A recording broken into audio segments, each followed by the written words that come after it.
উমদাতুত তাফসীর 1 নম্বর খণ্ড 330 নম্বর পৃষ্ঠা আব্দুল্লাহ ইবনে আব্বাসের বর্ণনা, ইউকালু লিআকিলির রিবা ইয়াউমাল কিয়ামা খুদ সিলাহাকা লিল হার।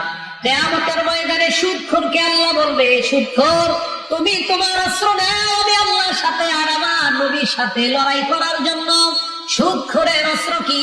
দুনিয়ার মধ্যে সুদ খাওয়া অবস্থায় আপনার যদি মারা হয়, মৃত্যু হয়, আপনি তওবা করার আগে সুদী অবস্থায় যদি আপনার মরণ হয়, কিয়ামতের ময়দানে আল্লাহ বলবে, তুমি তোমার সুদ নামক অস্ত্রটা ধারণ করো, আমি আল্লাহর সাথে লড়াই করার জন্য তুমি তৈরি হয়ে যাও, আমার নবীর সাথে লড়াই করার জন্য তুমি তৈরি হয়ে যাও।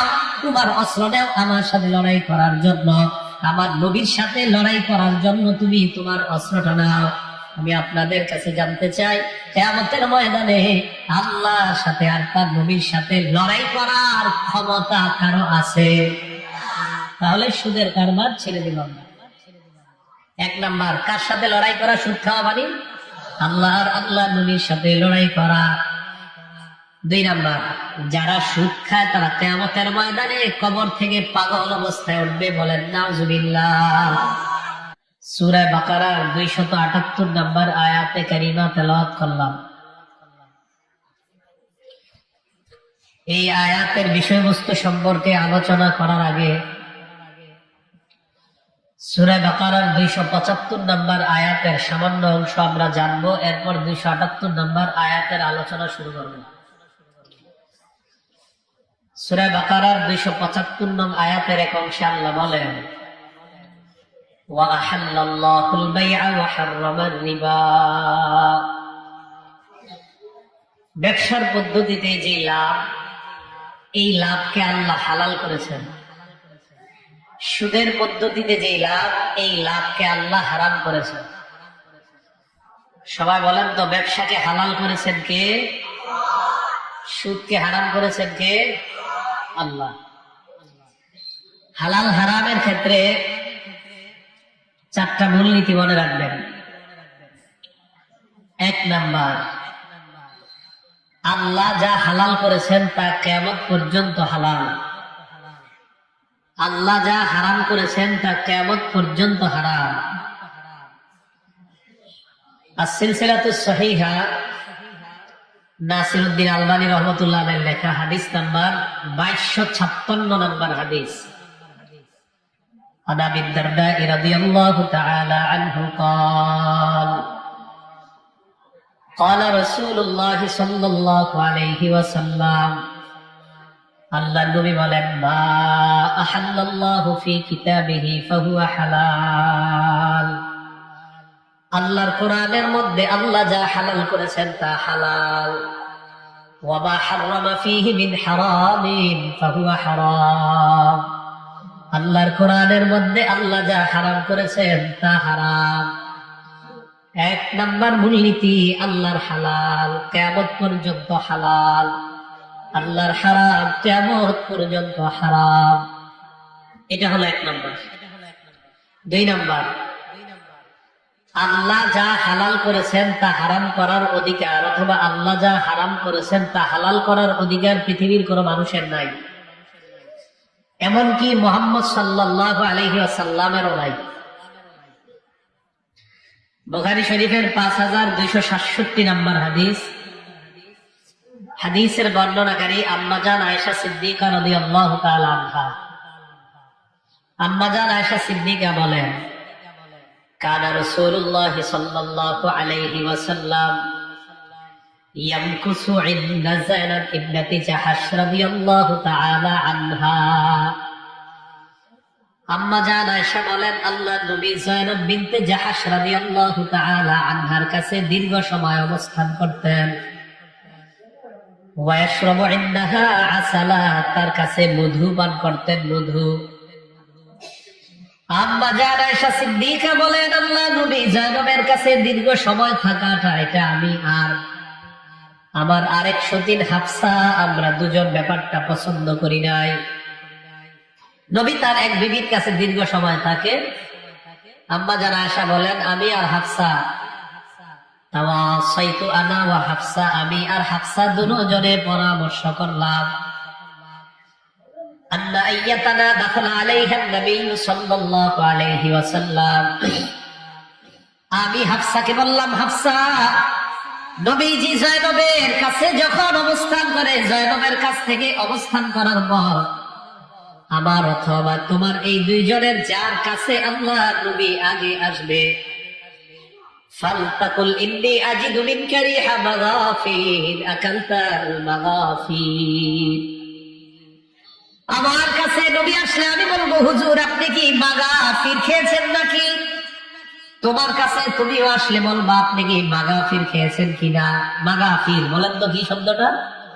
মাগাফির, মাগাফির মানে আরবের একটা গন্ধযুক্ত খাদ্য, এটাকে মাগাফির বলা হয়। হাফসা, তোমার কাছে নবী আসলে বলবা, হুজুর আপনি কি মাগাফির খেয়েছেন কিনা। আমার কাছে আসলে আমিও বলবো, আপনি কি মাগাফির খেয়েছেন কিনা। তাফসীরের বর্ণনা, আল্লাহ নবী জয়নবের ঘর থেকে বের হওয়ার পর সর্বপ্রথম হাফসা রাদিয়াল্লাহু তাআলা আনহার সাথে দেখা হয়।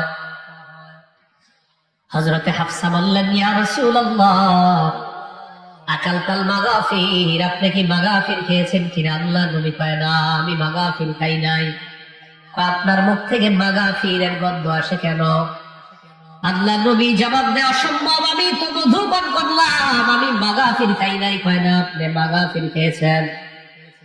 মুসলমান ভাইরা, কথা বুঝে আসতেছে আপনাদের? আপনি মাগাফির খেয়েছেন, আপনার মুখ থেকে মাগাফিরের গন্ধ আসে। হাফসা বলে, না না মাগাফির খেয়েছেন। নবী কয়, লা শারিবতু আসালান, আমি মধু পান করেছিলাম, আমি খাইছি মধু। তুমি কও মাগাফির। কিন্তু মাগাফিরের গন্ধ আসে। টার্গেট নবীজি যাতে ওনার আরেক বিবির কাছে একটু কম যায়। নবীজি বললেন, হাফসা হালাফতু আল্লাহ আউদা, আমি শপথ করলাম আজকের পর আমি আর কখনো মধু পান করব না। মধু হালাল না হারাম? জোরে বলেন, মধু হালাল না হারাম? মাশাআল্লাহ। নবী একটা হালাল খাদ্যের ব্যাপারে বললেন, আমি আজকের পর আর মধু পান করব না, শপথ করলাম। ওয়ালা তুখবিরি বিযালিকা আহাদা, এই সংবাদটা তুমি আর কাউকে বলবা না। নবীজি যখন বললেন, হাফসা আমি আজকের পর আর মধু পান করব না, 28 নম্বর পারা 19 নম্বর পৃষ্ঠা সূরা তাহরীমের 1 নম্বর আয়াত আল্লাহ নাযিল করে দেয়। আল্লাহ বলেন, ইয়া আইয়ুহান নাবিয়্যু লিমা তুহাররিমু মা আহাল্লাল্লাহু লাক। হে নবী, আল্লাহ আপনার জন্য যা হালাল করেছেন, কেন আপনি নিজের জন্য তা হারাম করবেন? মধু আমি আল্লাহ আপনার জন্য হালাল করলাম, এই মধু হারাম করার অধিকার দুনিয়ার কারো নাই, এমনকি আপনারও নাই। কিয়ামত পর্যন্ত মানুষের শিক্ষা, আমার আল্লাহর হারাম হালাল করার অধিকার কারো নাই, আমার আল্লাহর হালাল হারাম করার অধিকার কারো নাই। কেউ যদি নিজের গায়ের জোরে বলে আল্লাহর হারাম, এই হারাম না মেনে গায়ের যদি বলে আমি আল্লাহর হারামটা হারাম মানবো না, কেউ যদি গায়ের জোর খাটাইয়া এই কথা কয়, তাহলে বুঝতে হবে এই মানুষগুলা কোরআন হাদিস আর ইসলামের প্রকৃত দুশমন। গায়ের জোরে হারাম আর হালাল আর হালাল আর হারাম, তাহলে এটা আলাদা করা যাবে না। এমনকি আমাদের নবীও করতে পারে নাই। 2 3 নাম্বার, মন দিয়ে শোনেন, আমাদের নবী যা হালাল করেছেন এটাও আল্লাহর হালাল করার মতো হালাল। সুবহানাল্লাহ। আমাদের নবী যা হারাম করেছেন এটাও আল্লাহর হারাম করার মতো হারাম। এই জায়গাটা একটু ভালো করে বুঝেন। ইবনে মাজাহ হাদিস নাম্বার 12, কিতাবের নাম ইবনে মাজাহ, হাদিস নাম্বার 12। আল্লাহ নবী বলেন, ইউশিকুর রাজুল মুত্তাকিয়ান আলা আরিকাতিহি, এমন একটা সময় আসবে মানুষ তার সিংহাসনের মধ্যে এইভাবে ভাব নিয়ে বসে থাকবে আর বুঝাইবে আমি কোরআন অনেক বুঝি, হাদিস অনেক বুঝি, এমন একটা ভাব নিবে। নবীজি বলেন, ইউহাদ্দাসু বিহাদিসিন মিন্নি, এই মানুষটার সামনে যদি আমার হাদিস পেশ করা হয়, এই মানুষটা বলবে বাইনানা ওয়া বাইনাকুম কিতাবুল্লাহ, আমাদের মাঝে আল্লাহর কোরআন থাকতে হাদিসের কি প্রয়োজন? চিল্লা বলেন নাউজুবিল্লাহ। তাদের নাম আহলে কোরআন। বলেন তাদের নাম কি? আহলে কোরআন কারা? তারা বলে শুধু কোরআন মানলেই চলবে, হাদিস মানার কোনো দরকার নাই। নাউজুবিল্লাহ। আমরা বলি কোরআনও মানতে হবে, হাদিসও মানতে হবে। তো যারা বলে আহলে কোরআন যারা, তারা হাদিস মানার কোনো প্রয়োজনীয়তা মনে করে না। তারা বলবে আমাদের মাঝে কোরআন আছে, আমাদের মাঝে কোরআন থাকতে হাদিসের কি প্রয়োজন? আমাকে আপনাকে যুক্তি দিবে আর বলবে মা ওয়াজাদনা ফীহি মিন হারাম হারামনা, এই কোরআনের মধ্যে যা হারাম বা ওইটা কি আমরা হারাম হিসাবে গ্রহণ করব? আমি আপনাদের কাছে জানতে চাই কোরআনের হারাম আমরা হারাম মানি কিনা? তো এরাও আপনাকে আমাকে ধোঁকা দিবে, বলবে কোরআনে যা হারাম এটাই হারাম। তো আমরাও তো বলি কোরআনের হারাম তো হারামই।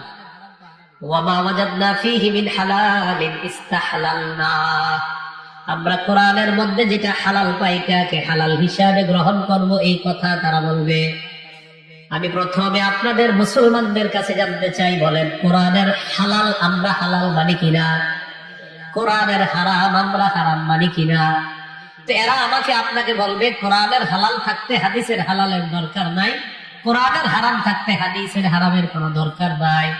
আল্লাহ নবী বলেন আলা ওয়া ইন্নামা হারামা রাসূলুল্লাহ মিসলু মা হারামাল্লাহ, এদেরকে জানা দাও আমি নবী যেটাকে হারাম করি আমার হারাম করাটা আল্লাহর হারাম করার মতো হয়ে যায়। আমার হারাম এটা আল্লাহর হারাম করার মতো আমাদের নবীজি বলেন।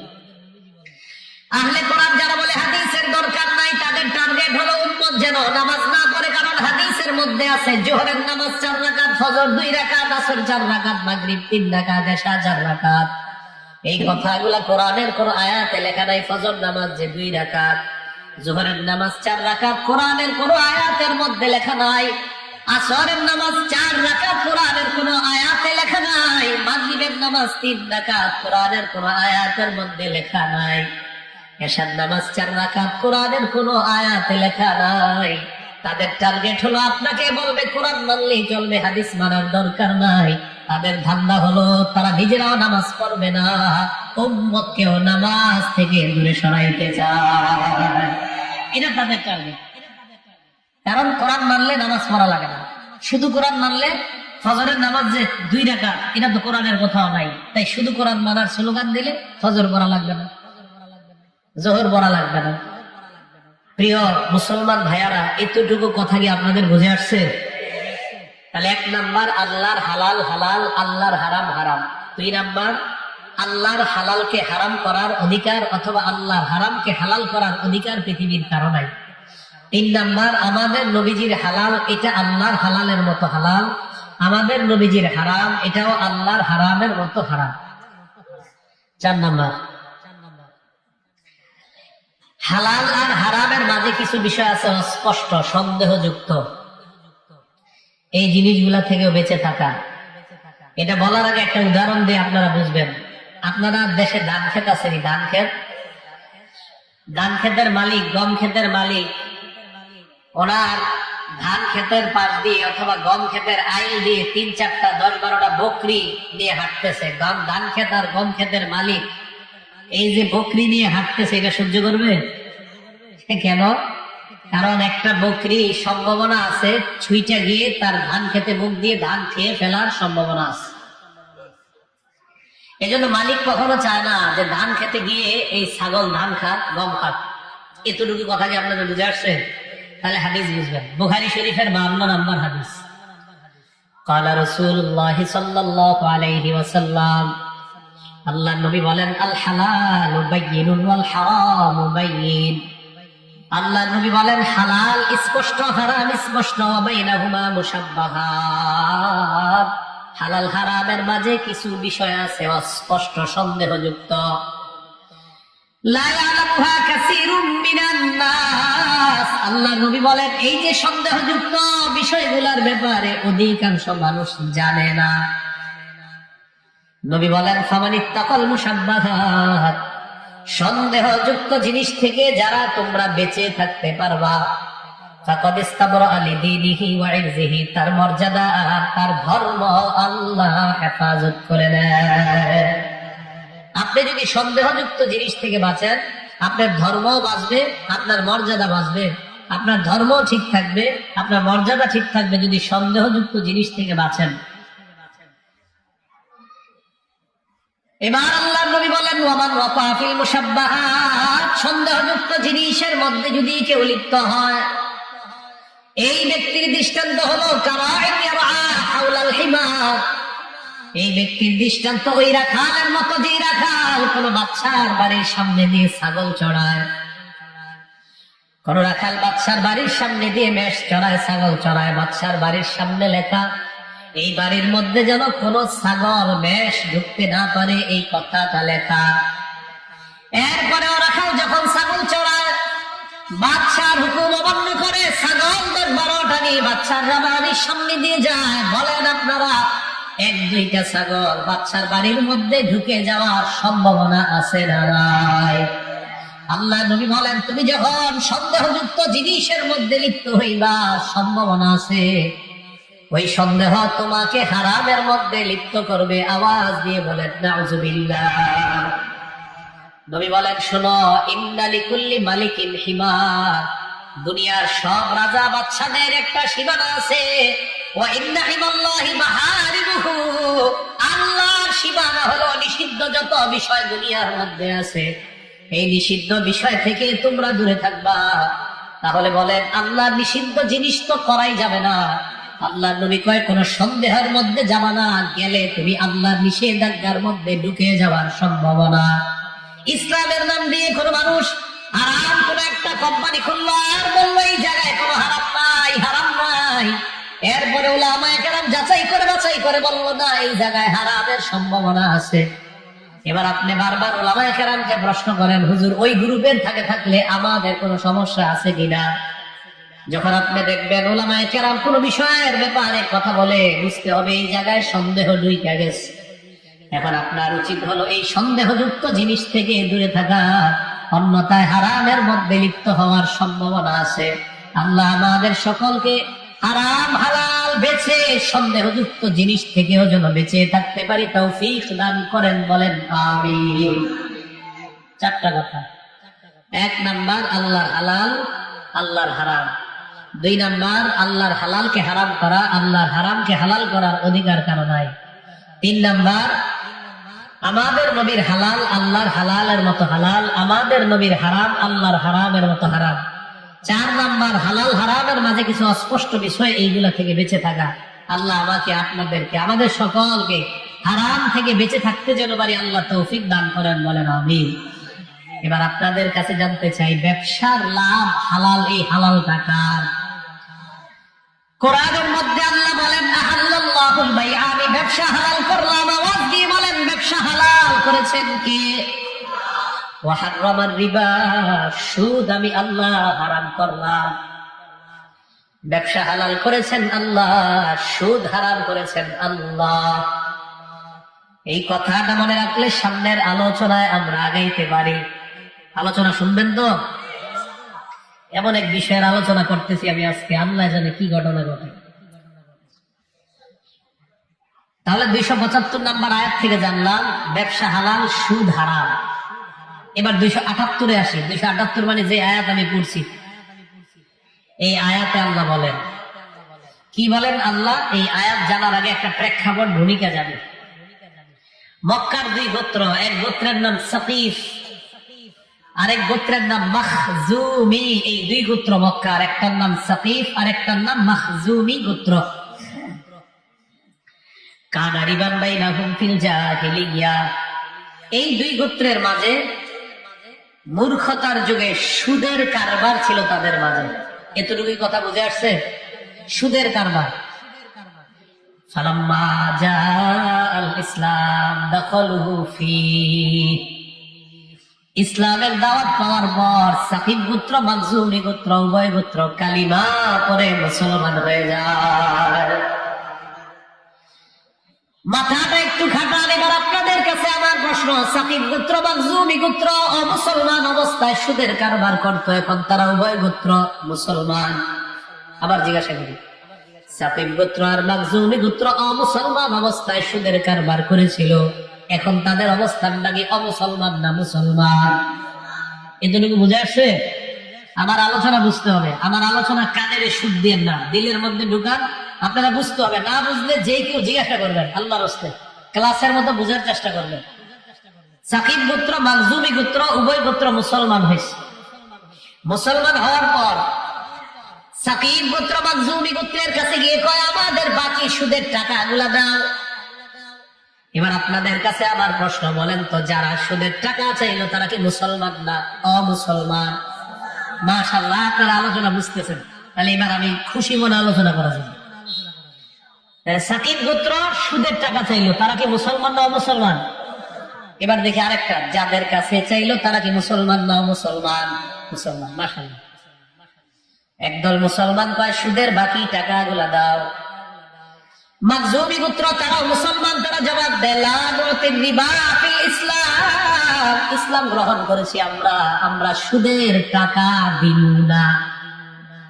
একদল মুসলমান কয় দাও, আর একদল মুসলমান কয় না, দিব না। দুই দল মুসলমানের মাঝে বিশাল বড় ঝগড়ার সম্ভাবনা। কাতাবা আত্তাব ইবনে আসিদ ইলা রাসূলিল্লাহি সাল্লাল্লাহু আলাইহি ওয়াসাল্লাম, আত্তাব ইবনে আসিদ আল্লাহর নবীর কাছে একটা চিঠি লিখলেন। যিনি চিঠিটা লিখলেন তার নাম আত্তাব ইবনে আসিদ।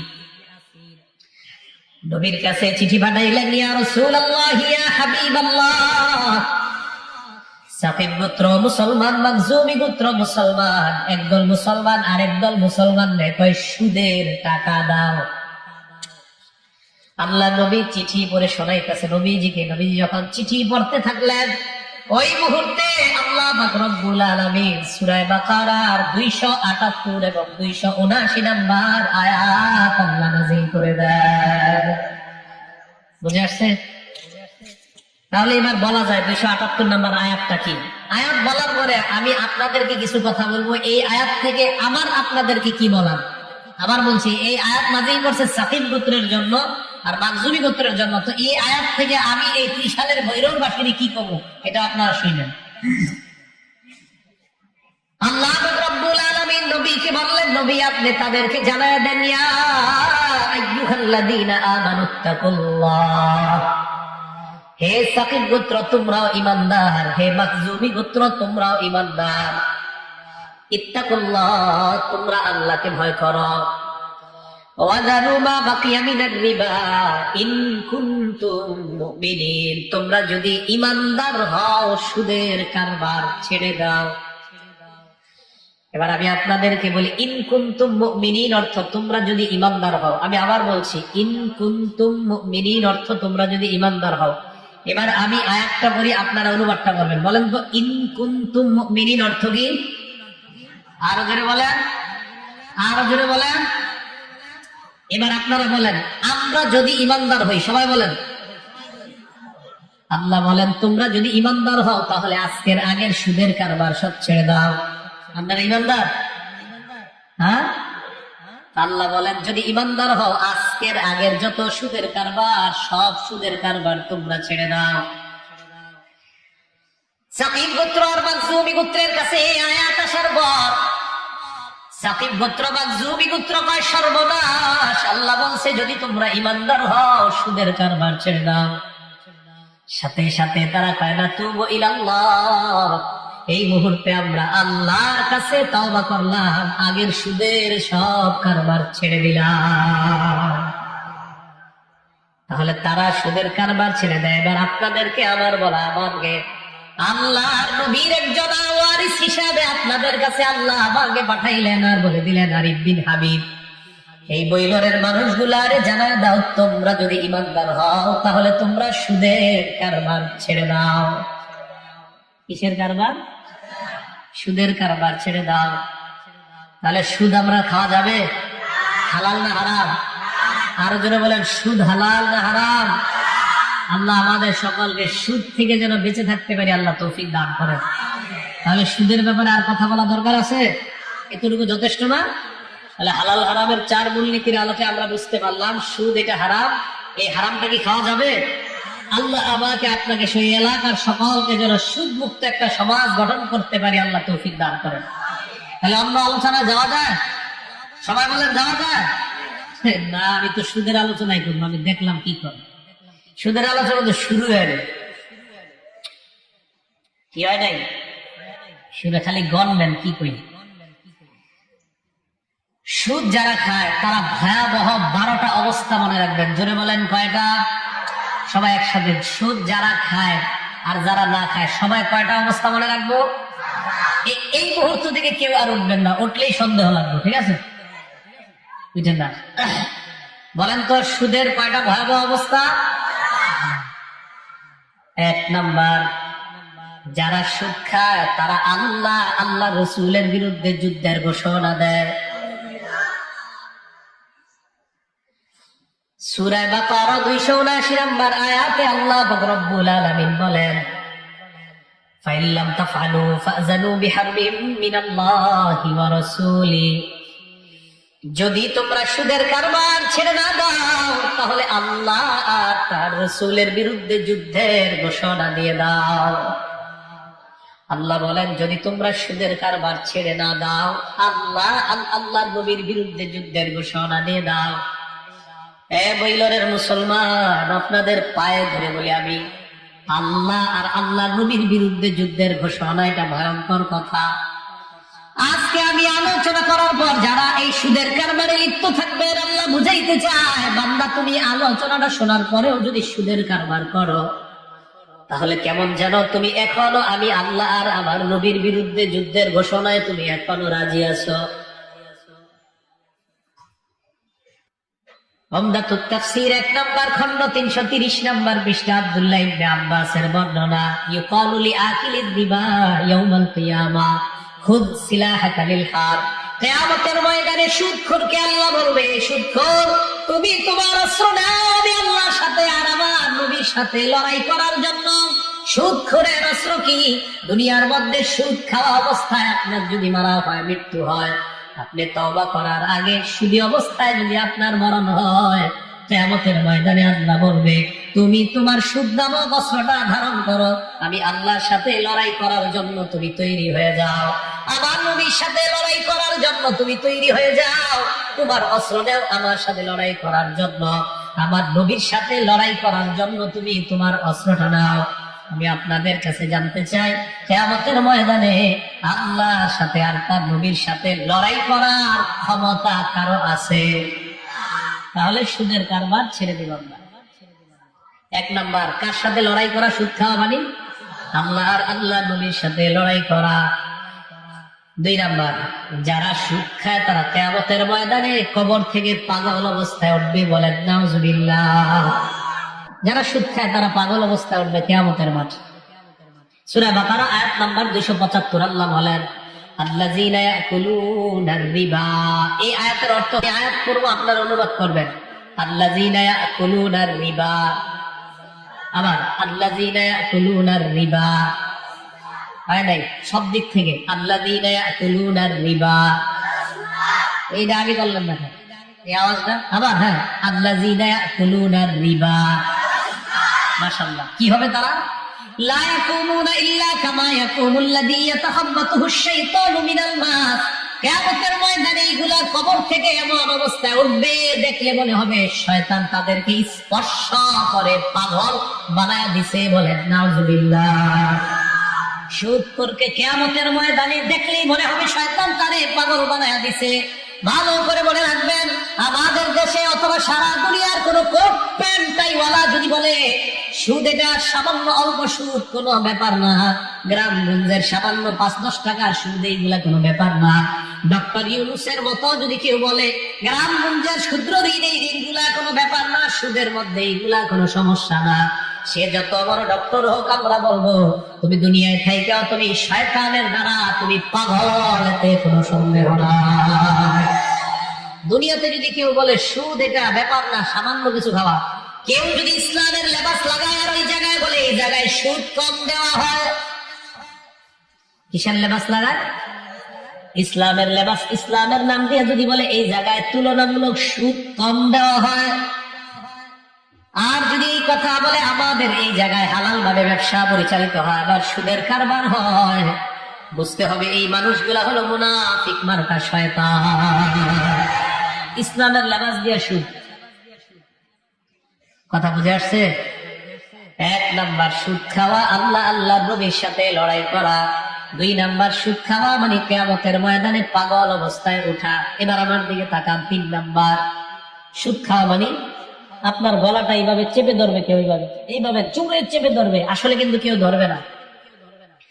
সুদখোর যখন কিয়ামতের মাঠে উঠবে তখন তাকে দেখলেই মনে হবে কেউ তার গলাটা এইভাবে চাপ দিয়ে ধরছে, মনে হয় যে ফাঁসি লাগাইতেছে। আর ফাঁস দেওয়া রুগীদের মতো কিয়ামতের মাঠে সুদখোর উঠবে, তার গলাটায় মনে হবে কেউ ফাঁসি দিতেছে, এইভাবে ফাঁস হা হা করতে করতে জিহ্বাটা বের হয়ে থাকবে, এইভাবে সুদখোর কিয়ামতের মাঠে উঠবে। ওমদাতুত তাফসীর 1 নাম্বার খণ্ড 330 নাম্বার পৃষ্ঠা। আব্দুল্লাহ ইবনে আব্বাসের আরেকটা বর্ণনা, আকিলুর রিবা ইউবাসু ইয়াউমাল কিয়ামাতি মাজনুনান ইউখনা, কিয়ামতের ময়দানে সুদখোর পাগল অবস্থায় উঠবে এবং তার গলাটা কেউ চেপে ধরছে এমন অবস্থায় উঠবে, বলে নাউজুবিল্লাহ। 3 নাম্বার জানতে পারলাম সুদ খাওয়া মানে কিয়ামতের ময়দানে আপনার গলাটা ফাঁসি রুগীদের মতো চেপে ধরে এমন অবস্থায় ওঠা। 4 নাম্বার যারা সুদ খায় তারা আপনাদের এলাকার জন্য আল্লাহর আযাব আসমান থেকে টাইনা নিয়ে আসে, বলেন নাউজুবিল্লাহ। তাহলে 4 নাম্বার যারা সুদ খায় আসমান থেকে তারা আযাব টাইনা নিয়ে আসে।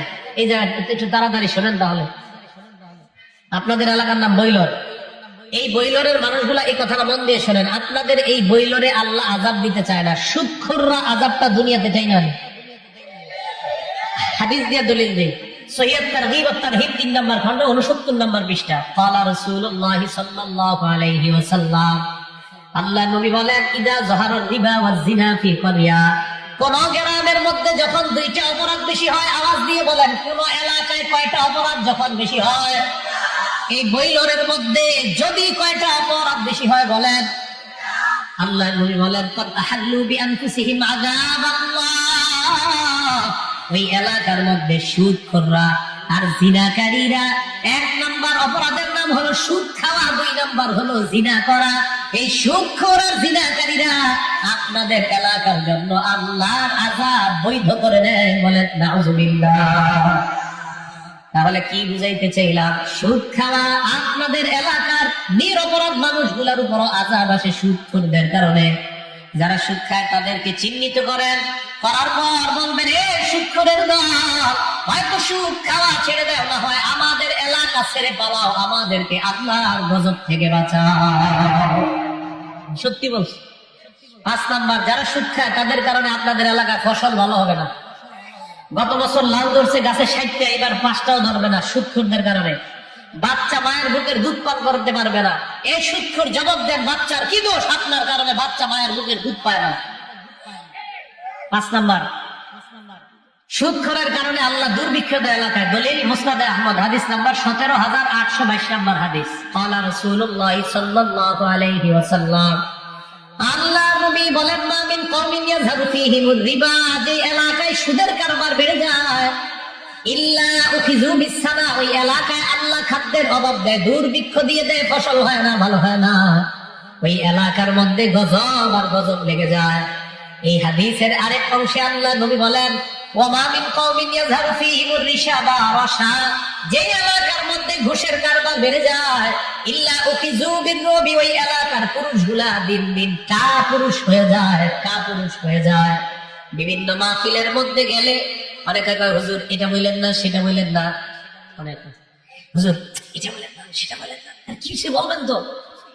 কমিটিও ভয় পায়, ইমাম ভয় পায়, খতিব ভয় পায়, বক্তা ভয় পায়, শ্রোতা ভয় পায়। আমি চিন্তা করি আমরা দেশে একটা চাপাবাজি আছে যে আমরা 90% মুসলমান, এরপরে আমাদের দেশে তো ভয় কেন? আমার নবী হাদিসে বইলা দিছে, যেই দেশে ঘোষের কারবার বাড়বে ওই দেশের পুরুষ দিন দিন মহিলা মার্কা পুরুষ হয়ে কাপুরুষ হইলে পুরুষ কাপুরুষ হবে। হাদিস স্পষ্ট, মুসনাদে আহমদ 17822 নম্বর হাদিস। 6 নম্বর, যারা সুদ খায় তাদের পেটটা বড় বাড়ির মতো হবে। কিসের মতো হবে? বাড়ির মতো হবে। দলিল ইবনে মাজাহ হাদিস নাম্বার 2273 নাম্বার হাদিস 2273। عن أبي هريرة رضي الله تعالى عنه قال قال رسول الله صلى الله عليه وسلم আবু হুরায়রা রাদিয়াল্লাহু তাআলা আনহুর বর্ণনা, আল্লাহর নবী বলেন, আতাইতু লাইলাতান উসরিয়া বি আলা কওমিন, মেরাজের রাতে আমি যখন মেরাজে গেলাম, একদল মানুষের পাশ দিয়ে আমি চলতে লাগলাম। এই মানুষগুলার দিকে তাকায় দেখলাম, বুতুনুহুম কাল বুয়ুত, তাদের পেটগুলা বিশাল বড় বাড়ির মতো। পেটগুলা কিসের মতো? আল্লাহর নবী বলেন, তাকায় দেখলাম, ফিহা আল হাইয়াত তুরাবিন খারিজি বুতুনিহিম। আল্লাহর নবী বলেন, তাকায় দেখলাম তাদের পেটের বাহির থেকে দেখা যায় ভিতরে বিশাল বড় বড় সাপ দৌড়ায়। আল্লাহর নবী বলেন, আমি দেখলাম একদল মানুষ, তাদের পেটগুলা বিশাল বড় বাড়ির মতো, বাড়ির ভিতর বিশাল বড় সাপ দেখা যায়। আমি প্রশ্ন করলাম, মান হাউলাইয়া জিবরাইল, জিবরাইল এরা কারা? জিবরিল আমিন জবাব দেয়, হাউলাই আকালাতুর রিবা ইয়া রাসূলুল্লাহ, হুজুর এরা হলো সুদখোরের দল। চিল্লায়া বলেন নাউজুবিল্লাহ। যারা আপনারা সুদ খান, আপনার সুদের টাকা আপনার সন্তান, আপনার মেয়ে, আপনার ছেলে, আপনার বিবির শরীরটা বড় হয়। আল্লাহর নবী বলেন, লা ইয়াদখুলুল জান্নাতা জাসাদুন গুযিয়া বিল হারাম, ওই শরীরটা জান্নাতে যাবে না যে শরীরটা হারাম টাকায় লালিত পালিত হয়। সুদ খান আপনারা যারা, সুদের মাধ্যমে পেটের মধ্যে আপনি বিশাল বড় বড় সাপ আপনি পালতেছেন, আবার আপনার সন্তান, আপনার ছেলে মেয়েটা আপনি জাহান্নামী বানান। এই জায়গায় আপনারা যারা আছেন, আপনাদের হাতে ধরি পায়ে ধরি, যুবক ভাই, আপনি আপনার বাবাকে বলেন, আব্বা আগে বছরে আপনি 5টা 10টা শাক আমাকে দিতেন, এখন এত পরিমাণ শাক আমার দরকার নাই, আমাকে আপনি কম দেন, আমরা কম খাবো, কম বলিদান করবো। সুদের টাকা কখনোই ধরা যাবে না, সুদ খাওয়া যাবে না। আপনাদের পায়ে ধরি, সুদ খায়েন না, এলাকার বইলরে মানুষ সুদ খায়েন না। জিন্দিগিটা শেষ হয়ে যাচ্ছে, সমাজ ঘর সব শেষ সুদের কারণে। এলো 6 নাম্বার। 7 নাম্বার, আপনারা আমার সামনে যারা আছেন, ওলামায়ে কেরাম স্টেজে যারা আপনারা ছাড়া, আপনারা হাত তুলতে হবে না, এটা সামনের বেয়াদবি দেখা যায়। সামনে যারা আছেন, আমরা সবাই মায়ের সন্তান না? মা সবাই হাত তোলেন, সবাই মায়ের সন্তান না? আমি এখন একটা হাদিস বলবো, বলার পর হাত নামাবেন, হাত তুলে রাখেন। হাদিস নাম্বার ইবনে মাজাহ 2274 নাম্বার হাদিস, এটাও আবু হুরায়রা রাদিয়াল্লাহু তাআলা আনহু বর্ণনা। قال رسول الله صلى الله عليه وسلم, আল্লাহর নবী বলেন, আর রিবা 70 হুবা, সুদের 70টা শাখা। জোরে বলেন, সুদের শাখা কয়টা? নবী বলেন, আইসারুহা আইয়ানকিহার রাজুল উম্মা, সবচাইতে ছোট শাখা হলো আপন মায়ের সাথে জিনা করা।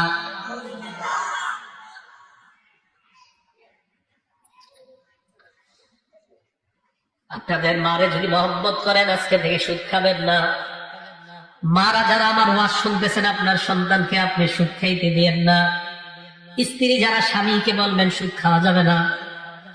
একবার ভাবেন, আপনারা সবাই হাত তুললেন, মায়ের সন্তান কিভাবে আপনার দ্বারা এই অপরাধ হয়, যে অপরাধের কারণে মায়ের সাথে জিনা করা হয়। হাত নামান সবাই। এই জন্য আমি হাত উঠাইলাম, কারা কারা মায়ের সন্তান। মোহাব্বতের সাথে বলি, যদি সবাই মায়ের সন্তান হই, আজকে থেকে আর সুদের কারবার করা যাবে না। রাজি আছি ইনশাআল্লাহ? সুদ খাওয়া যাবে না। 8 নাম্বার, সুদ খাওয়া মানে আপনার দুনিয়া ধ্বংস, আখিরাত ধ্বংস। বুখারী শরীফের 2766 নাম্বার হাদিসের বর্ণনা। عن أبي هريرة رضي الله تعالى عنه قال قال رسول الله صلى الله عليه وسلم, আল্লাহর নবী বলেন, ইজতানিবুস সাবআল মুবিকাত, 7টা অপরাধ থেকে তোমরা বাঁচবা, যে 7টা অপরাধ তোমাদের দুনিয়া ধ্বংস করে দেয়, আখিরাত ধ্বংস করে দেয়। জোরে বলেন কয়টা অপরাধ? আরো জোরে বলেন কয়টা? 1 নাম্বার, আশিরকু বিল্লাহ, আল্লাহর সাথে শিরিক করা যাবে না। মুখে শিরকি কথা বলা যাবে না, কর্মের মাধ্যমে শিরকি কর্ম করা যাবে না, মাজারে সেজদা দেওয়া যাবে না, বাবার কাছে কিছু চাওয়া যাবে না। মুখের মাধ্যমে অবৈধভাবে বিয়ের আগে একটা ছেলে একটা মেয়েকে বলতে পারবে না আমি তোমাকে ভালোবাসি, বলা যাবে না। কি করা যাবে না? স্বামী তার স্ত্রীকে ভালোবাসে আল্লাহর জন্য, ছেলে তার মাকে ভালোবাসে আল্লাহর জন্য, মা তার ছেলেকে ভালোবাসে আল্লাহর জন্য, ছেলে তার মেয়েকে ভালোবাসে আল্লাহর জন্য, স্ত্রী স্বামীকে ভালোবাসে আল্লাহর জন্য। এবার আপনাদের কাছে আমার জানতে চাওয়া, বলেন বিয়ের আগে অবৈধভাবে একটা ছেলে মেয়েকে ভালোবাসে কার জন্য? হ্যাঁ, মনে রাখবেন, কোন ছেলে কোন মেয়েকে অবৈধভাবে যদি বলে আমি তোমাকে ভালোবাসি, এটা আল্লাহর সাথে ভালোবাসা শেয়ার করা হয়। শেয়ারের আরবি শিরিক, শিরিকের বাংলা অংশীদারিত্ব সাব্যস্ত করা, অবৈধভাবে প্রেম করা, এটা শিরিক। কি এক কথা আজকে বললাম, ঠিক না? এটা শোনেন না কিন্তু, যে প্রেম করা যে শিরিক। প্রেমে একটা ছেলে মেয়েকে বলে আমি তোমাকে ভালোবাসি, আল্লাহর ভালোবাসা আরেক জায়গায় অংশীদারিত্ব করলেন আল্লাহর সাথে। সাথে এই সাথের আরবি শেয়ার, শেয়ার সাথের ইংলিশ শেয়ার, এই শেয়ারের আরবি শিরিক। শিরক, শেয়ার, অংশীদারিত্ব। আপনি আল্লাহর সাথে কাউকে ভালোবাসতে পারেন না। মেয়েকে ভালোবাসি আমি আমার মেয়েকে, আমি আমার মাকে ভালোবাসি, এই ভালোবাসায় হুকুম আছে আল্লাহ। আল্লাহর জন্য ভালোবাসা, আল্লাহর সাথে ভালোবাসা, আল্লাহর জন্য ভালোবাসা, আল্লাহর সাথে ভালোবাসা, আল্লাহর জন্য ভালোবাসার নাম ইখলাস, আল্লাহর সাথে ভালোবাসার নাম শিরিক। বাংলাটা মনে থাকবে? বলেন তো, আল্লাহর জন্য ইখলাস। আমি আমার মাকে ভালোবাসি কার জন্য? আমি বাবাকে ভালোবাসি কার জন্য? কোন একটা ছেলে মেয়েকে অবৈধ ভালোবাসে আল্লাহর সাথে। কেন? ওই মুহূর্তে ছেলেটাকে যে বলেন তুই আল্লাহরে ভালোবাসো স্যার, এই মেয়েটাকে ভালোবাসো স্যার, এই মেয়েকে ভালোবাসে তো আল্লাহর হুকুম নাই, তার মানে আল্লাহর ভালোবাসা অংশীদারিত্ব করে দিয়েছেন। এক নাম্বার, শিরিক করা যাবে না, মুখে বলা যাবে না, কর্মে করা যাবে না। দুই, আসসিহরু, জাদু করা যাবে না। অনেক এলাকায় সুন্দরী মেয়েদের বিয়ে হয় না 10 বছর 12 বছর। ঘটনা কি? বইলোর উত্তর পাড়ার আব্দুর রহিমের ছেলে মেয়েটাকে তাবিজ করে তার বিয়ে আটকায় রাখছে 8 বছর। নবী বলেন জাদু করা যাবে না। ফজরের নামাজের পর আমার সাথে বলেন 3 বার কুল হুয়াল্লাহ। কয়বার? 3 বার কুল আউযু বিরাব্বিল ফালাক, 3 বার কুল আউযু বিরাব্বিন নাস। মাগরিবের পর 3 বার কুল হুয়াল্লাহ, 3 বার কুল আউযু বিরাব্বিল ফালাক, 3 বার কুল আউযু বিরাব্বিন নাস। রাতে বিছানায় একটু পর যাবেন, যাওয়ার পর বিছানায় বসার পর আপনি বিছানায় ঘুমানোর আগে 3 বার কুল হুয়াল্লাহ, 3 বার কুল আউযু বিরাব্বিল ফালাক, 3 বার কুল আউযু বিরাব্বিন নাস করার পর এইভাবে হাতে ফু দিবেন। ফু দেওয়ার পর কি করবেন দেখেন তো, সামনে যারা আছেন। আমি জানতাম এইগুলা এমনি দেখাবেন, প্রায় যারা দেখাইছেন প্রায় জনের ভুল হয়েছে দেখাবেন। শুধু সামনে সামনে, পিছনেরটা কই পেয়েছেন আপনারা? এইভাবে নবীজি এইভাবে মুছতেন না। হ্যাঁ, আমার নবী এইভাবে মুছতেন না। পিছনে যে মুছতেন যারা, এইভাবে নবী মুছতেন না। নবীজি এইভাবে সামনে, শুধু সামনে। নবীজির আমলকে ওই জায়গায় রাখার নাম সুন্নত, নবীজির আমলকে উল্টা পাল্টা করার নাম বেদাত। শুধু সামনে, শুধু সামনে, পিছনে না। পিছনেরটা কই পেলেন? আমাদের সবাই দেখাইছেন এভাবে দেখাইছেন। সামনে যারা আছে, এটার নাম, এটা হবে না। নবীজি যেভাবে করছে আমাদের নবীজি ওইটাই করতে হবে। আজানের পরে দুরূদ শরীফ পড়া সুন্নত। কেউ যদি আজানের আগে দুরূদ শরীফ পড়ে বেদাত। সুন্নতকে সুন্নতের জায়গায় না রাখা আরেক জায়গায় রাখলে এটার নাম বেদাত। বুঝে আসছে? হ্যাঁ। এই আমলটা করার পর আপনি নিজের শরীরে ফু দিলেন, আপনার বিবিরে ফু, আপনার ছোট বাচ্চা যারা তাদেরকে বলবেন বিবি যেন ফজরের পর তাদেরকে ফু দেন। আর আপনি একটু পরে বাসায় যাবেন, সন্তান ঘুমায় আছে তাদেরকে ফু দিবেন। নবীজি বলেন জিন শয়তান, মানুষ শয়তান, জাদু টোনা সহ সমস্ত বিপদ আপদ থেকে আল্লাহ তোমাকে হেফাজত করবেন। এই আমলটা করবেন তো ইনশাআল্লাহ? আমরা মুসলমান না করলে কে করবে বলেন? এটা তো আমাদের আমল। এই আমলগুলো আমরাই তো করবো, না কে করবে? আল্লাহ সকলকে আমল করার তৌফিক দান করেন। 1 নাম্বার শিরিক করা, 2 নাম্বার জাদু করা, 3 নাম্বার কাতলুন নাফসিল্লাতী হারামাল্লাহু ইল্লা বিল হক, অন্যায়ভাবে কাউকে হত্যা করা। এই জায়গায় যারা আছেন হত্যা করার স্বভাব আছে কারো? আছে। এক সন্তান নেওয়ার পর 10 বছর আরেকটা কেন নেন না? হ্যাঁ, যদি বলেন খাদ্যের অভাবে, তাহলে বুখারী ৭৫২০ নাম্বার হাদিসটা শোনেন, এরপর বলবেন খাদ্যের অভাবে কিনা। ভালো করে শোনেন, বুখারী শরীফের ৭৫২০ নাম্বার হাদিস। যদি বলেন খাদ্যের অভাবে সন্তান নেন না। আব্দুল্লাহ ইবনে মাসউদ বলেন আল্লাহর নবীকে প্রশ্ন করলাম সবচেয়ে বড় অপরাধ কোনটা? আল্লাহ নবী জবাব দিলেন আনতা জাআলা লিল্লাহি নিদ্দান ওয়া হুয়া খালাকাকা, তুমি আল্লাহর সাথে শিরিক করা অথচ আল্লাহ তোমাকে বানাইলেন। এরপর আমি প্রশ্ন করলাম হুজুরের পর সবচেয়ে বড় অপরাধ কোনটা? নবী বললেন আনতা কুতুলা ওয়ালাদাকা তাখাফু আইয়াতআমা মাআকা, তোমার সন্তান তোমার সাথে খাবে, তোমার খাবারে অংশগ্রহণ করবে, এই ভয়ে তুমি তোমার সন্তান হত্যা করা, এটা হলো 2 নাম্বার সবচাইতে বড় অপরাধ। বুখারী শরীফ 893 নাম্বার হাদিসের বর্ণনা। আল্লাহর আদালতে আপনাকে দাঁড়ায় জবাব দিতে হবে, কেন এতগুলা সন্তান আপনি হত্যা করলেন। জি জি, জবাব দিতে হবে। আমি সত্যি বলছি, জবাব দিতে হবে। যদি খাদ্যের অভাবে সন্তান না নেন, আল্লাহর সামনে দাঁড়ায় বলতে হবে। আল্লাহ বলবে, আমি তো এই ছেলের এই মেয়ে রিজিক দিয়েই পাঠাইতাম দুনিয়াতে, তুমি খাদ্যের অভাবে কেন নেও নাই? 3। 4 নাম্বার আকলুর রিবা, সুদ খাওয়া। 5 নাম্বার আকলুল মালি ইয়াতীম, এতিমের সম্পদ ভক্ষণ করা। 6 নাম্বার তাওয়াল্লি ইয়াউমাজ যাহফি, যুদ্ধের ময়দান থেকে, জিহাদের ময়দান থেকে পলায়ন করা। জিহাদের নিয়ত সবার আসেনি? আছে?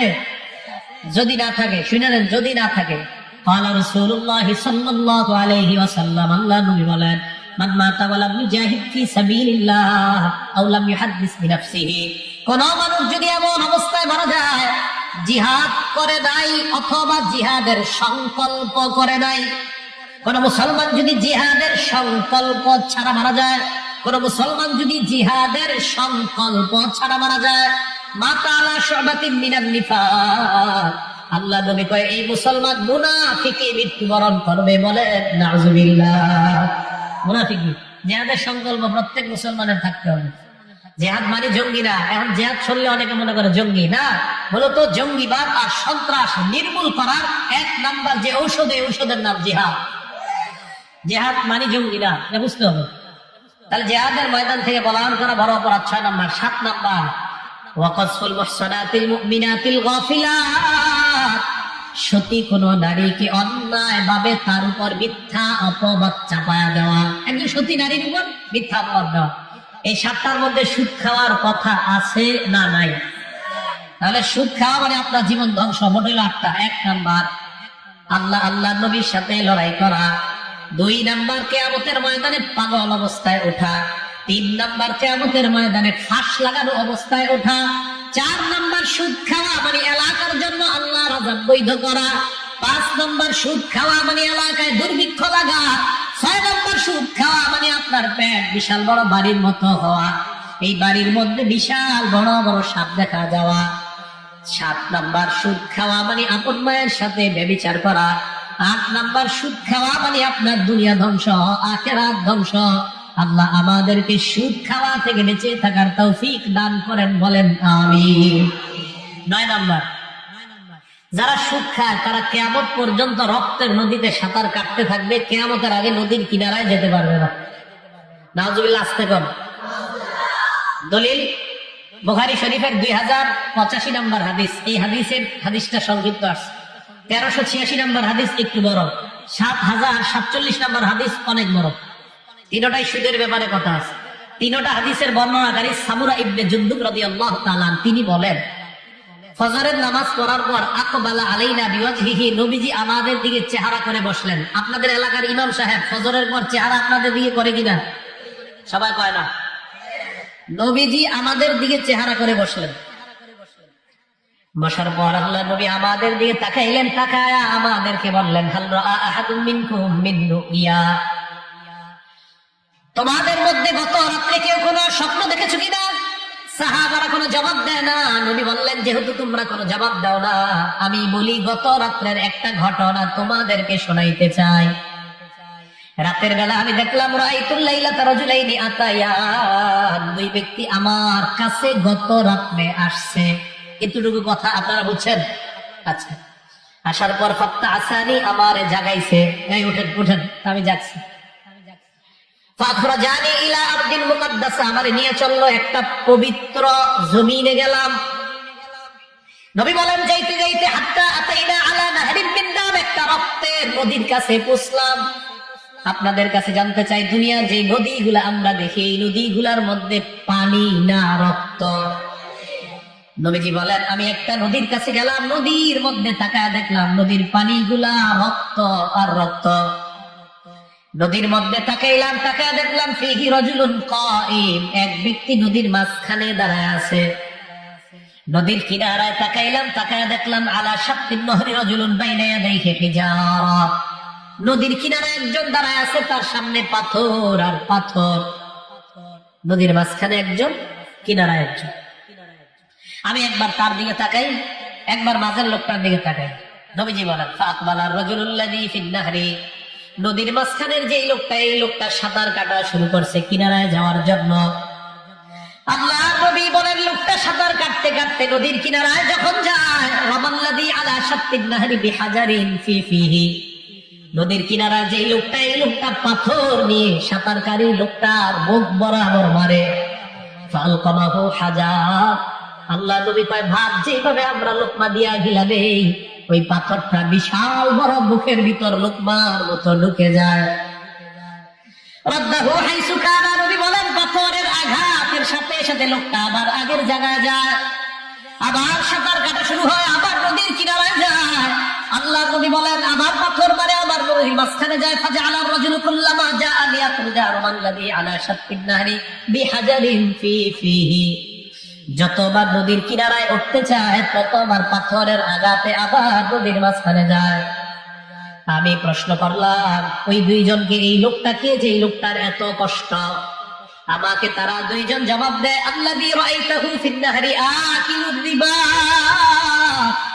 যে লোকটাকে আপনি নদীর মধ্যে দেখলেন এই লোকটা হলো সুদখোর। চিল্লা বলেন নাউজুবিল্লাহ।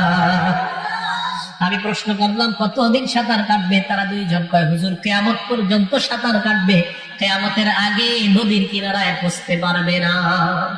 পারবেন না, এটা কষ্ট। আমি পায়ে ধরি, সুদ খায়েন না। স্টেজে আইসা যদি বলেন আমার সবার সামনে পায়ে ধরেন, আমি আপনার সবার সামনে পায়ে ধরবো, আপনি সুদ খায়েন না। সত্যি বলছি আপনি পারবেন না, এটা সহ্য করতে পারবেন না। কে পারবে এরকম সারা জিন্দেগি আপনি নদীর সাঁতার কাটবেন আবার আসবেন? এটা অনেক কষ্ট। এই অপরাধের মধ্যে লিপ্ত হবেন না। তাহলে 9 নাম্বার, সুদ খাওয়া মানে রক্তের নদীতে কিয়ামত পর্যন্ত সাঁতার কাটা। 10 নাম্বার, যারা সুদ খায় তাদের উপর নবীজি 24 ঘন্টা অভিশাপ চলতে থাকে। নাসাই শরীফের 5103 নাম্বার হাদিস এবং 104 নাম্বার হাদিস। আন আলী ইবনে আবি তালিব রাদিয়াল্লাহু তাআলা আন, হযরত আলী থেকে বর্ণনা, আলী বলেন আন্নান নবী আলানা আকিলার রিবা ওয়া মুকিলা ওয়া কাতিবা, পরের হাদিসে ওয়া শাহিদা, নবীজি যেই ব্যক্তি সুদ খায়, যেই ব্যক্তি সুদ দেয়, যেই ব্যক্তি সুদের কারবার লেখে, সবার উপর নবী অভিশাপ দেয়। আপনাদের গ্রামগঞ্জে আশা সোনার বাংলা এই জাতীয় আসেনি? আছে? 4 টাকা 5 টাকা 10 টাকা সুদ, কিস্তি সুদ। তো যারা সুদের কারবার লেখে তাদের উপর নবীর অভিশাপ 24 ঘন্টা। এবার শোনেন, বইলোর বাজারে আপনাদের থেকে 5-7 জনে নিয়ে গেছে, একজনে নিয়ে বলতেছে তোরা সাক্ষী থাক, 500 টাকার নাস্তা খাওয়াইছে, আমি তারে 5 লাখ টাকা দিলাম সুদে, 1 বছর পর সে 70,000 50,000 টাকা দিবে বেশি, তোরা সাক্ষী থাক। আল্লাহ নবী কয় তোমরা যারা সাক্ষী দিলা, সুদের টাকা ধরলাও না, খাইলাও না, আমি নবীর অভিশাপ তোমাদের উপর 24 ঘন্টা। সাক্ষী দিছে। 11 নম্বর, যে ব্যক্তি সামান্য পরিমাণ সুদ খায়, ভালো করে শোনেন, মুসনাদে আহমদ হাদিস নাম্বার 22,007 নম্বর হাদিসের বর্ণনা। নবী বলেন দিরহামু রিবান ইয়াকুলুহু রাজুল ওয়া হুয়া ইয়ালাম, জেনে শুনে সামান্য সুদ খাওয়া। মিছিল দিয়া বলেন আমার সাথে, জেনে শুনে সামান্য সুদ খাওয়া। বলেন জেনে শুনে সামান্য সুদ খাওয়া। জেনে শুনে সামান্য সুদ খাওয়া 36 বার জিনা করার চেয়ে বড় অপরাধ। আসাদ্দু মিন সিত্তি ওয়া সালাসিনা জিনা, 36 বার জিনা করার চেয়ে বড় অপরাধ। আল্লাহ আমাদেরকে বেঁচে থাকার তৌফিক দান করেন। 12 নাম্বার, যেই ব্যক্তি সুদ খায় আর সুদের অবস্থায় মারা যায়, তওবা করে নাই, আল্লাহ নিজের উপর ওয়াজিব করে নেয় এই সুদখোর আমি করে জান্নাত দিব না। আল মুস্তাদরাক লিল হাকিম হাদিস নাম্বার 2260 নাম্বার হাদিস, 2260। قال رسول الله صلى الله عليه وسلم, আল্লাহ নবী বলেন আরবাউন হাক্কুন আলাল্লাহ আল্লাহ ইউদখিলাহুমুল জান্নাহ ওয়া লা ইউযিকুহুম নাঈমাহা ওয়া লা ইউযিকুহুম নাঈমাহা। 4 ব্যক্তি এমন যাদেরকে আল্লাহ জান্নাত না দেওয়া নিজের উপর ওয়াজিব করে নেয়। 1 নাম্বার, মুদমিনুল খামরি, যারা মদ পান করে তাদেরকে আল্লাহ জান্নাত দিবে না। 2 নাম্বার, আকিলুর রিবা, যারা সুদ খায় তাকে আল্লাহ জান্নাত না দেওয়া নিজের উপর ওয়াজিব করে নেয়। 3 নাম্বার, আকিলু মালিল ইয়াতীম, যেই ব্যক্তি এতিমের সম্পদ ভক্ষণ করে তাকে জান্নাত না দেওয়া আল্লাহ নিজের উপর ওয়াজিব করে নেয়। 4 নাম্বার, আল আকুলি ওয়ালিদাই, পিতা মাতার নাফরমান সন্তান তাকে জান্নাত না দেওয়া আল্লাহ নিজের উপর ওয়াজিব করে দেয়। বলেন নাউজুবিল্লাহ। সুদ খাওয়া, আল্লাহ আল্লাহ নবীর সাথে লড়াই করা। 2 নাম্বার সুদ খাওয়া, কিয়ামতের ময়দানে পাগল অবস্থায় ওঠা। 3 নাম্বার সুদ খাওয়া, কিয়ামতের ময়দানে আপনার গলায় ফাঁস লাগায় ওঠানো। 4 নাম্বার সুদ খাওয়া, আপনার এলাকার জন্য আল্লাহর আযাব বৈধ হওয়া। 5 নাম্বার সুদ খাওয়া, আল্লাহর পক্ষ থেকে এলাকায় খাদ্যের অভাব লাগা। 6 নাম্বার সুদ খাওয়া মানে আপনার পেটটা বিশাল বড় বাড়ির মতো পেটের মধ্যে সাপ দেখা যাওয়া। 7 নাম্বার সুদ খাওয়া, আপন মায়ের সাথে ব্যভিচার করা। 8 নাম্বার সুদ খাওয়া মানে হলো দুনিয়া ধ্বংস, আখিরাত ধ্বংস করা। 9 নাম্বার সুদ খাওয়া, কিয়ামত পর্যন্ত রক্তের নদীর মধ্যে সাঁতার কাটা। 10 নাম্বার সুদ খাওয়া, আল্লাহ নবীর অভিশাপ আপনার উপর চলতে থাকা। 11 নাম্বার সুদ খাওয়া, সামান্য পরিমাণ 36 বার জিনার চাইতে বড় অপরাধ করা। 12 নাম্বার সুদ খাওয়া মানে আল্লাহ জান্নাত থেকে বঞ্চিত হওয়া। চিল্লায়া বলেন নাউজুবিল্লাহ। সুদ খাওয়া যাবে না। সর্বশেষ হাদিসটা বলি, আবু দাউদ শরীফের 3331 নাম্বার হাদিস। قال رسول الله صلى الله عليه وسلم, আল্লাহ নবী বলেন, লা ইয়াতিয়ান্না আলান নাসি জামান লা ইয়াবকা আহাদুন ইল্লা আকালার রিবা। নবী বলেন, এমন একটা সময় আসবে যে সময় মানুষ ঢালাও ভাবে মিছিল দিয়া সবাই সুদ খাবে। এই হাদিস যখন আমি পড়ি আমি নিজেকে ঠিক রাখতে পারি না। নবী কি বললেন? এমন একটা সময় আসবে যে সময় কোনো মানুষ বাকি থাকবে না, সবাই সুদ খাবে। নবী বলেন, ইল্লাম ইয়াকুলহু, যদিও ডাইরেক্ট না খায়, আসাবাহু মিন বুখারিহি, সুদের হাওয়া সবার গায়ে লাগবে। ইনি বিনি সুদ খাবে মানুষ। এখন যে কথাটা আপনাদেরকে সর্বশেষ বলবো, এটা শোনার জন্য আপনারা অনেকে প্রস্তুত না, এরপরে শুনতে হবে। বলবো? এই তুমি এদিকে আসো, তোমার একটা অভিনয় দায়িত্ব দাঁড়াও। এই যে মনে করেন ওরে আমি 1 বছরের জন্য ওর কাছ থেকে 30,000 টাকা নিছি। কয় বছরের জন্য? তোমার 1 ঘন্টা জমিন দিছি আমি। 1 ঘন্টা জমিন 1 বছরের জন্য দিলাম, 30,000 টাকা দিলাম। 1 বছর পর 30,000 দিব, জমিন দিবে। এই জমিনে সে চাষাবাদ করছে 1 বছর। এটাই তো চলে এলাকায়। সবাই বলেন সুদ। এটা বন্ধক না। বন্ধক কাকে বলে আমার দেখে আরেকজন লাগবে। আপনার আসলে আপনি কষ্ট নিয়ে নেন। বন্ধক কাকে বলে দেখেন। এইটা আমি একটা প্রাইভেট কার দিয়ে আসছি, একটা প্রাইভেট কার। এটা আমার প্রাইভেট কার। এই প্রাইভেট কারটা আপনারা দিলাম 3 দিনের জন্য। 10,000 টাকা আপনার কাছ থেকে দিলাম। 3 দিন পর প্রাইভেট কারটা সেফটি হিসেবে দিছি, প্রাইভেট কার দিয়ে দিবেন, 10,000 নিয়ে যাবেন। 3 দিনের মাঝে ওনার একটু শখ হয়েছে প্রাইভেট কারের সিটে একটু বসে দেখি কেমন লাগে। 1 মিনিটের জন্য প্রাইভেট কারের সিটে বসছে। 1 মিনিট পরিমাণ উনি সুদি কারবারে লিপ্ত হয়েছে। ওনারে জমিন দিলাম, এই জমিনে চাষাবাদ করবে না, কিচ্ছু করবে না, টাকা দিব, জমিন দিয়ে দিবে। এটাকে বলা হয় বন্ধক। লা ইয়াজুজুল ইনতিফা বিশাইইল মারহুন।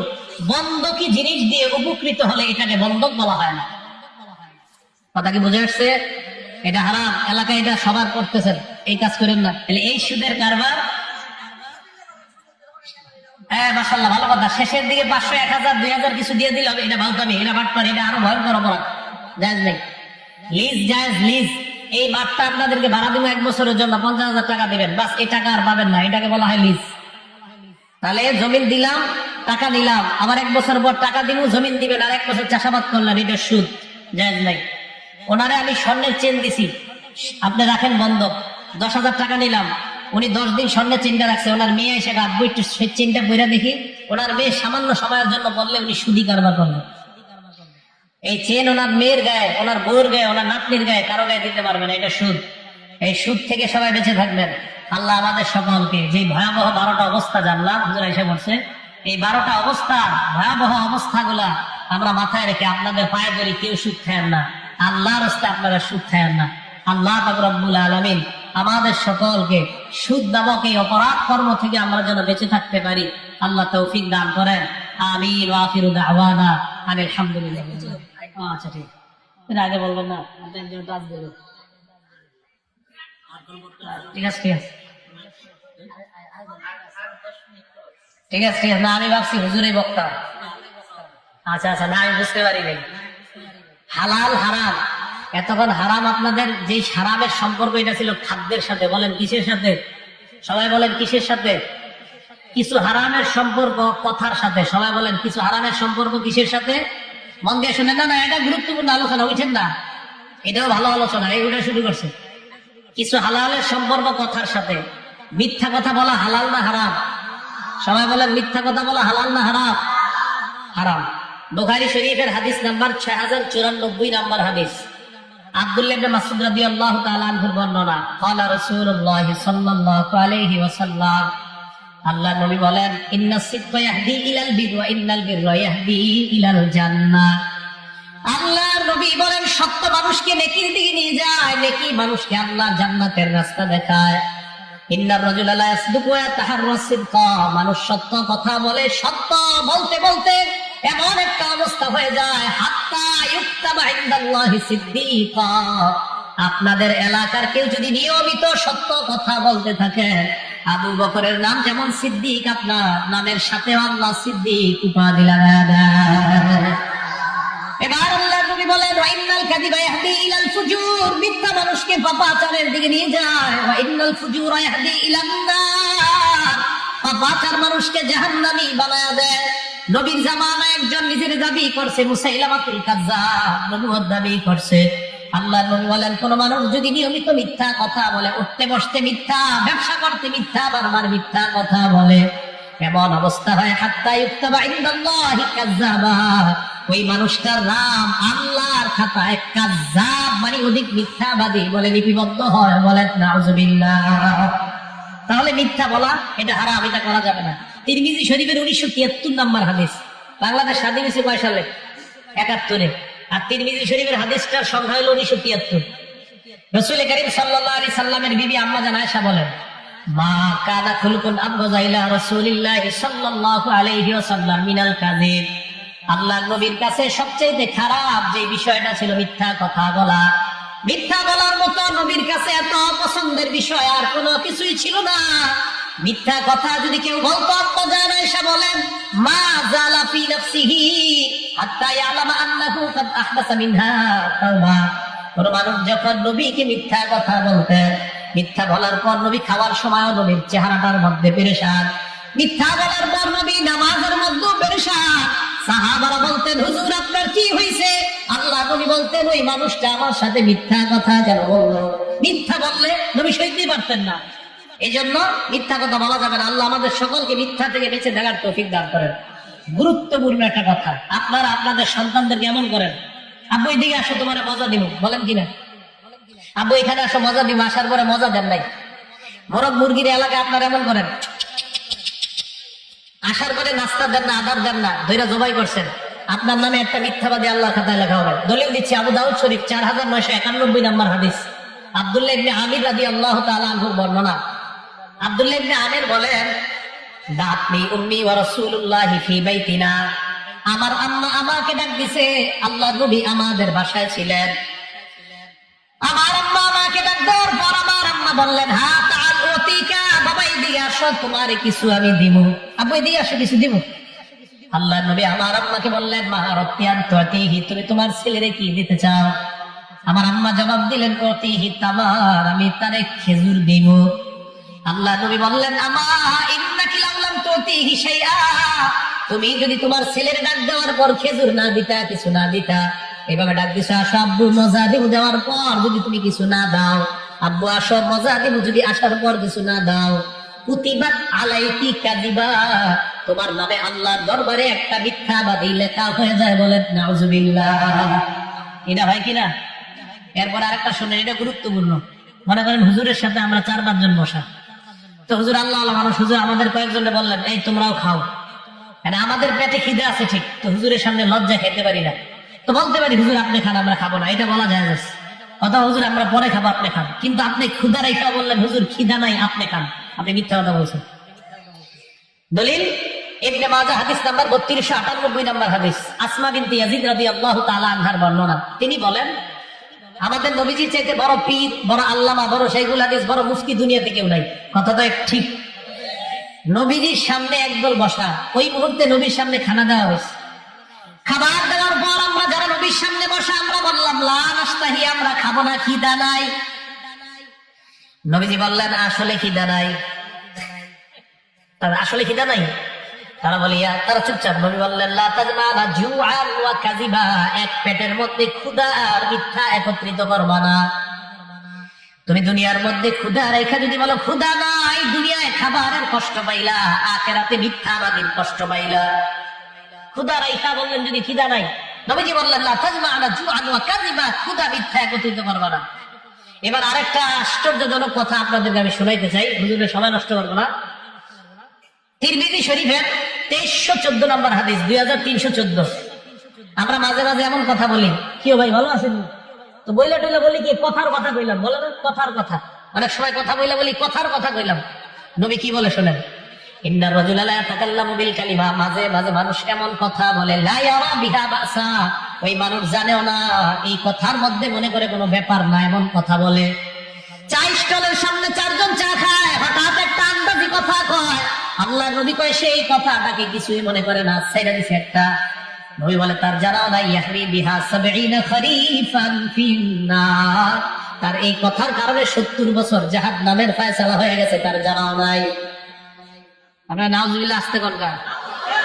চা দোকানের সামনে বৈশা চারজন চা খাইতেছেন, আন্দাজি কথা একটা কইছেন, তা আপনি মনে করতেছেন না আমার বিহা বাসা, এটা কোনো ব্যাপার না। নবীজি কয় তোমার 70 বছর জাহান্নাম হয়ে গেছে, তোমার জানাও নাই।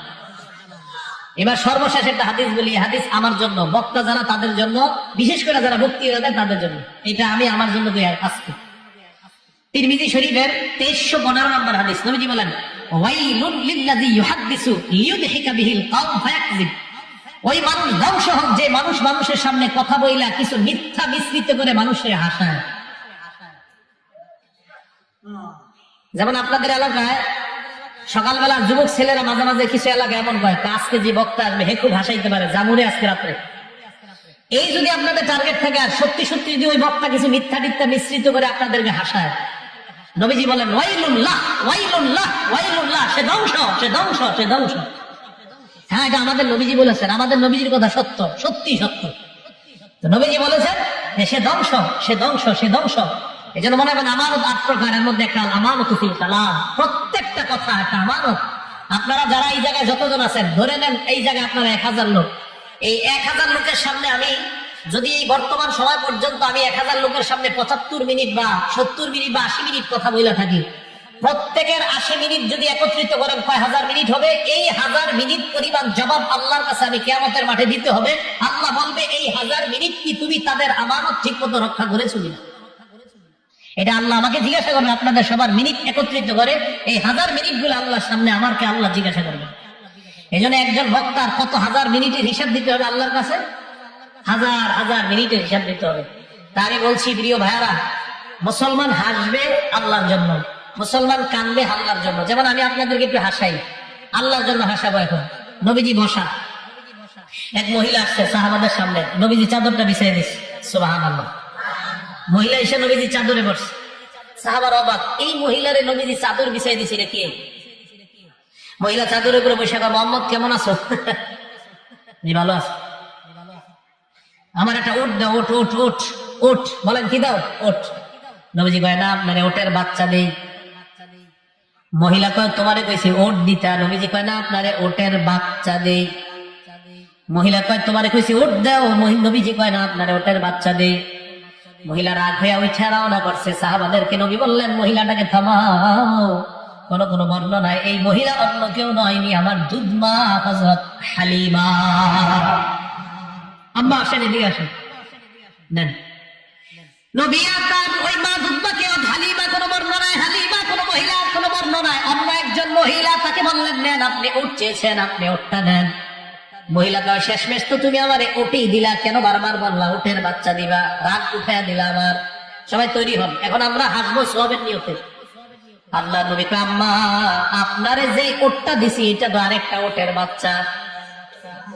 সাহাবারা হাসলেন, নবীও হাসলেন, আপনারাও হাসলেন। আমাদের এই হাসিতে আল্লাহ সওয়াব লিপিবদ্ধ করে দেন। মুসলমান হাসবে সওয়াব, মুসলমান কাঁদবে সওয়াব। মুসলমানের হাসি গুনাহ হবে, এই হাসি মুসলমান হাসবে না। আল্লাহ আমাদের সকলকে যে কথা শুনলাম বললাম, কথাগুলোর উপর যেন আমরা সবাই আমল করতে পারি। খাদ্যের হারাম, মুখের হারাম, কথার হারাম, কর্মের হারাম থেকে আমরা বেঁচে থাকতে পারি। আল্লাহ তৌফিক দান করেন। আমিন। ওয়া আখিরু দাওয়ানা আলহামদুলিল্লাহি রাব্বিল আলামিন।